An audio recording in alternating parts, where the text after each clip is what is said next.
Brother, यहाँ पे हमारा माइक खराब हो गया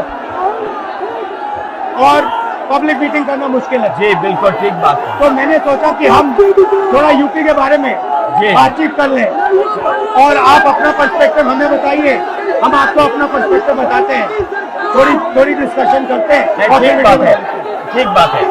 मैं समझता हूँ कि जब माइक खराब हो गया, हम दोनों बात करेंगे, वो रिकॉर्ड होकर के जाएगी तो लोग बेहतर और अच्छा समझेंगे और अच्छा रिजल्ट आएगा। और क्योंकि सोशल मीडिया से वेल कनेक्टेड है तो सब लोगों को जानकारी मिल जाएगी कि हम और आप क्या बोल रहे हैं। यूपी जो 80 सीटें ले रहा है, इसमें 79 सीटें समाजवादी पार्टी, कांग्रेस, इंडिया गठबंधन जीत रहा है। एक जो क्यूटो है उसमें हम और आप लड़ाई में हैं।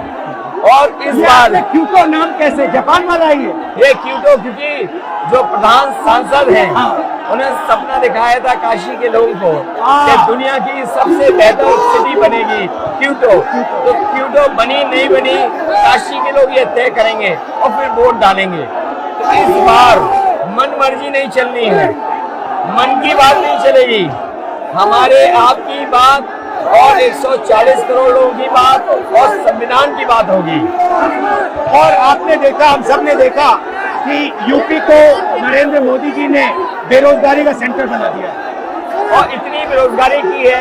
ये जितने बच्चे दिखाई दे रहे हैं, ये वो लोग हैं दिखाओ जो अग्निवीर या पेपरली, जिसकी वजह से इन्हें नौकरी नहीं मिली है और ये सब रोजगार नौकरी चाहते हैं। बीजेपी ने जो झूठे सपने दिखाए थे इन्वेस्टमेंट मीट के, जो झूठा सपना दिखाया था डिफेंस एक्सपो का, जो सपने बेचे थे G20 में, लेकिन इन नौजवानों को न नौकरी मिली न रोजगार मिला, आज ये खाली हाथ हैं।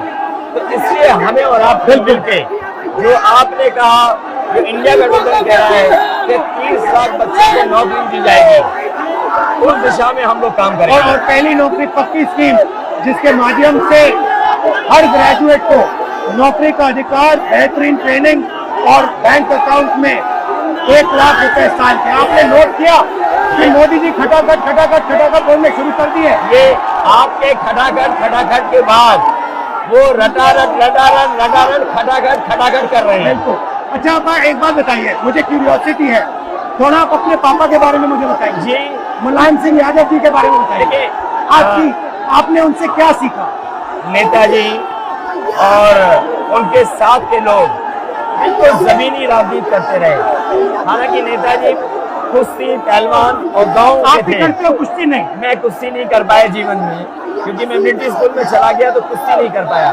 लेकिन नेताजी इसीलिए धरती पुत्र बोले गए कि वो जमीन की बात को समझते थे। धरती पर जो लोग हैं उनकी क्या भावना है, उसको लेकर के वो आगे बढ़ाना चाहते थे।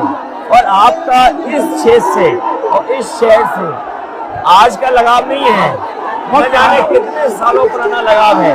जो इमोशनल कनेक्ट आपका इस शहर और शहर से है, वो शायद और किसी राजनीतिक परिवार का नहीं होगा।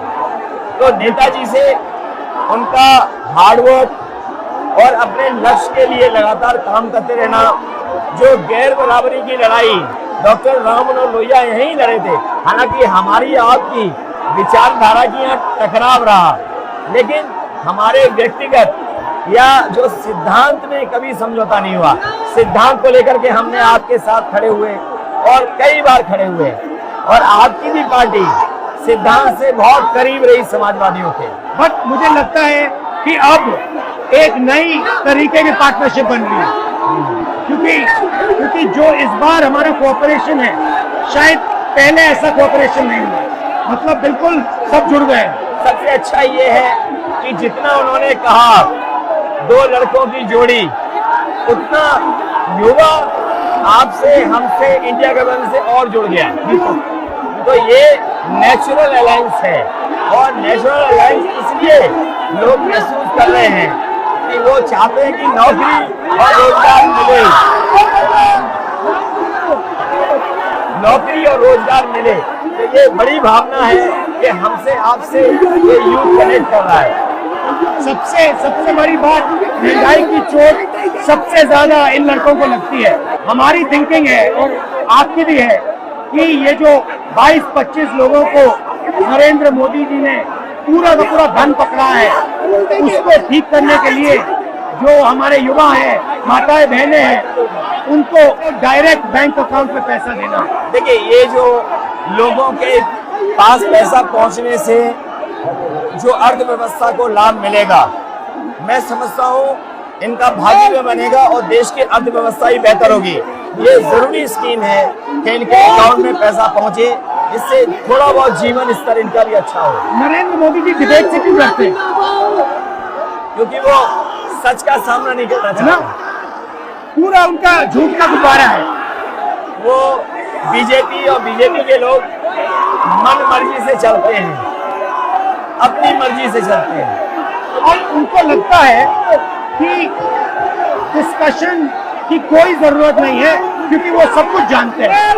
डेमोक्रेसी में जितना डिस्कशन होगा, जितने विचार एक दूसरे को हम सुनेंगे और एक दूसरे पे भरोसा करेंगे, उतना हमारा लोकतंत्र मजबूत होगा।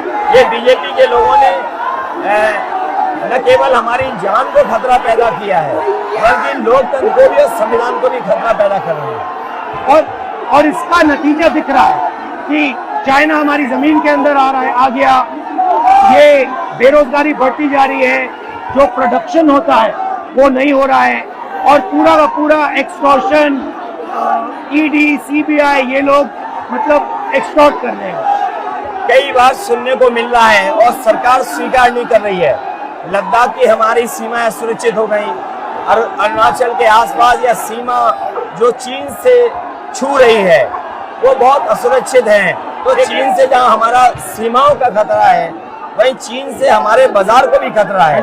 तो कहीं ना कहीं हम लोगों को अपनी मैन्युफैक्चरिंग इकोनॉमी और मैन्युफैक्चरिंग इकोनॉमी को बढ़ावा देना पड़ेगा।